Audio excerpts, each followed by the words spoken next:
Jay Masih Ki, praise the Lord, हालेलुया। नमस्कार। तपाईहरुको प्यारो साथी डेभिड खालको।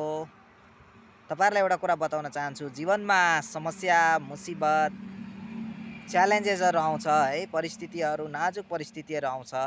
तर त्यो परिस्थिति किन आउँछ भन्दाखेरि तपाईँ अनि हामीलाई बलियो बनाएर अगाडि बढ्नको लागि। त्यसैले जब परिस्थितिहरु नाजुक भयो भने तपाईहरु त्यो परिस्थितिलाई देखेर नडराउनुहोस्।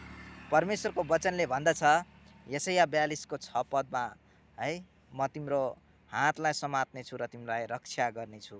है, जस्तोसुकै परिस्थितिमा पनि परमेश्वरले तपाईको हातलाई पक्रिराख्नुहुन्छ र उहाँले तपाईलाई रक्षा गर्नुहुन्छ।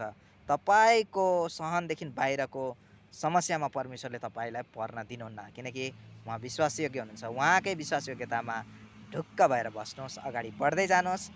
सुसाइड, आत्महत्या, जीवनलाई नाश गर्ने यस्तो ख्यालहरू कहिले पनि आउन नदिनुहोस्। परमेश्वर तपाईहरु सबैलाई प्रशस्त आशिष दिनुभएको होस्। जय मसीह की।